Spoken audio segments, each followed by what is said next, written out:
Hello students, कैसे हैं आप। आज हम बात करेंगे डिटरमाइनर्स की, लेकिन वो सब जाने से पहले मैं बता दूं कुछ डिटरमाइनर्स हमने पिछली क्लास में किए थे। जैसे कि हमने किया था आर्टिकल में हमने किया था ए एन और द के बारे में, वो भी आर्टिकल के ही क्या थे, पार्ट्स थे। ठीक, उसके बाद मैंने आप लोगों को बताया था इज़एमआर वाली क्लास में बेसिकली थोड़ा थोड़ा किया था, और उसमें मैंने बताया था 1 2 3 है ना, ये जो होते हैं ये भी हमारे क्या होते हैं, डिटरमाइनर्स ही होते हैं। इसके बाद मैंने बताया था पॉजेसिव प्रोनाउन के बारे में, माई, आर, योर, हीज, हर, जो है हमारे क्या होते हैं, ये भी हमारे डिटरमाइनर्स की ही कैटेगरी में आते हैं। आज हम कुछ और डिटरमाइनर्स की बात करेंगे। सबसे पहले बात हम करेंगे सम की। सम का प्रयोग कहाँ किया जाता है। सम का मतलब होता है कुछ। ये जो है काउंटेबल नाउन्स की कम मात्रा को दर्शाने के लिए जाता है। अब आप पूछोगे सर ये काउंटेबल नाउन क्या है। काउंटेबल नाउन होता है भी जिसको गिना जा सकता है ना। जैसे कि हम क्लास में स्टूडेंट्स होते हैं, हमारी आपकी क्लास में स्टूडेंट्स हैं, अगर आप क्वाइड में पढ़ते हैं तो कुछ बॉयज़ हैं कुछ गर्ल्स हैं, तो कितने बॉयज़ हैं कितने गर्ल्स हैं आप लोग काउंट करते हो ना। हाँ, तो बस हम लोग यानी आप लोग, हम सभी क्या हैं, काउंटेबल हैं। क्लियर। इसके बाद बुक्स हैं, पेन है, ये सारी चीज़ें जो हैं काउंटेबल होती हैं। तो ये सभी जो है क्या है, काउंटेबल है। क्लियर। अनकाउंटेबल भी चीज़ें होती हैं, ऐसी चीज़ें जो हम काउंट नहीं कर सकते हैं। जैसे कि अगर आप चीनी लेने गए दुकान पे तो चीनी को हम वेट करके लेते हैं, तो इट मीन चीनी क्या है, अनकाउंटेबल है। ऐसे मम्मी प्यार करती हैं तो वो भी, मम्मी का प्यार भी क्या है, अनकाउंटेबल है। तो अनकाउंटेबल चीज़ें वो होती है जिसको गिना नहीं जा सकता है। ठीक, काउंटेबल और अनकाउंटेबल क्लियर है। चलें आगे। चलिए, पहला जो डिटरमाइनर हम करेंगे वो है सम।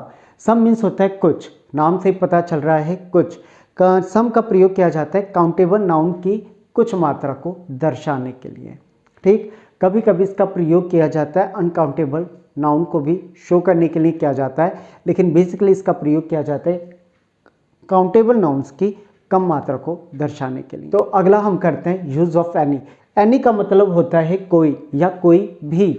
ठीक, तो यहाँ पे जो है एनी का प्रयोग किया जाता है बेसिकली नेगेटिव और इंटेरोगेटिव सेंटेंसेस में एनी का प्रयोग किया जाता है। कहाँ किया जाता है, नेगेटिव और इंटेरोगेटिव सेंटेंसेस में, यानी प्रश्नवाचक जब सवाल किया गया हो और जब किसी चीज़ की मनाही की गई हो। ओके, चलिए अगला जो हमारा डिटरमाइनर्स आता है वो है मैनी। मैनी का मतलब होता है कई, नाम से ही पता चल रहा है कई।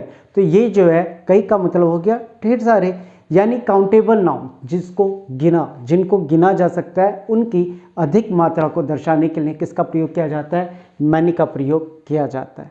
ठीक, मान लेते हैं आप किसी पार्टी में गए, वहाँ पर आप लोगों ने देखा कई आपके मित्र हैं, है ना, तो क्या करते हैं, हम मैनी का प्रयोग करेंगे।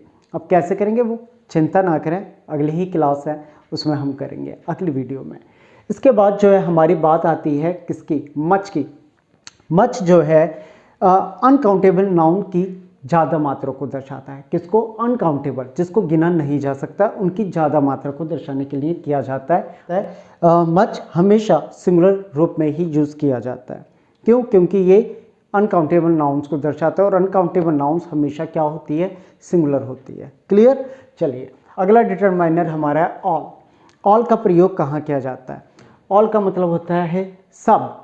ये जो है काउंटेबल नाउन्स की समस्त मात्रा को दर्शाने के लिए किया जाता है। काउंटेबल नाउन्स की समस्त मात्रा मीन्स क्या हुआ, मान लेते हैं कि आपकी क्लास में 25 स्टूडेंट्स हैं।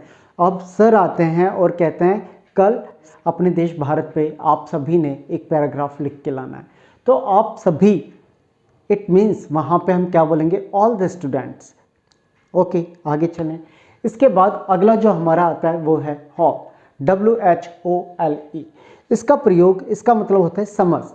समस्त का मतलब पूरा का पूरा। इट मीन्स इसका प्रयोग हम करते हैं समस्त मात्रा को दर्शाने के लिए। अगला हमारा डिटरमाइनर है नो। नो का प्रयोग नो या नॉट एनी, ये दोनों सेम होते हैं। इनकी मीनिंग होती है जरा भी नहीं। जरा भी नहीं मीन्स बिल्कुल भी नहीं। तो इसका प्रयोग जाहिर सी बात है नेगेटिव फॉर्म में किया जाता है, नेगेटिव और इंटेरोगेटिव सेंटेंसेस में किया जाता है। ठीक, नो का प्रयोग बेसिकली 2 चैप्टरों में किया जाता है। जो भी हमारे आगे 2 चैप्टर्स आएंगे उन्हीं में नो का प्रयोग किया जाता है। इनके अलावा कुछ और भी डिटरमाइनर्स होते हैं। ये अपना दिस है, दिस मीन्स क्या होता है, दिस मीन्स होता है यह। ये पास के एक चीज़ के लिए किया जाता है। ये भी अपने आप में डिटरमाइनर है। दैट का मतलब होता है वह, और इसका प्रयोग दूर की एक चीज़ के लिए किया जाता है। इसके बाद है दीज का प्रयोग पास के एक से अधिक चीज़ों के लिए किया जाता है, इसका मतलब होता है ये। और इसके बाद बात करें अगर दोस्त की, तो दोस्त का प्रयोग किया जाता है दूर की एक से अधिक चीज़ों के लिए किया जाता है। इसके अलावा दैट और दोस्त का प्रयोग पास्ट टेंस में किया जाता है, लेकिन दिस और दीज का प्रयोग प्रेजेंट टेंस में ही हमेशा किया जाता है। ओके स्टूडेंट्स, तो ये तो हमारे कुछ डिटरमाइनर्स थे जिन्हें मैंने आप लोगों को समझाने की कोशिश की है। इनको टेबल वाइज हम करेंगे क्या एडवांस क्लासेस में, अभी हम बेसिक कर रहे हैं। आप लोग डिटरमाइनर्स क्या होते हैं इन सभी से फैमिलियर हो जाएं, सेंटेंस बनाना सीखें। उसके बाद जब हम एडवांस क्लासेस करेंगे तो आपको क्लास ज़्यादा समझ में आएगी। उसमें इनमें से इन सभी को अलग अलग कैटेगरीज में रखा जाता है। ये जितने भी हमने डिटरमाइनर्स किए हैं इन सभी की अलग अलग कैटेगरीज होती हैं, इनकी एक टेबल होती है, टेबल की हेल्प से हम करते हैं। तो उम्मीद है आप लोगों को सारे डिटरमाइनर्स क्लियर हो गए होंगे। तो अगली क्लास में हम क्या करेंगे, सेंटेंस बनाएंगे यूजिंग दीज क्या डिटरमाइनर्स।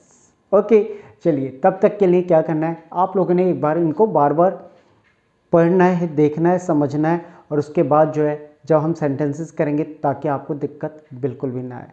तो मिलते हैं अगली वीडियो में, तब तक के लिए बाय।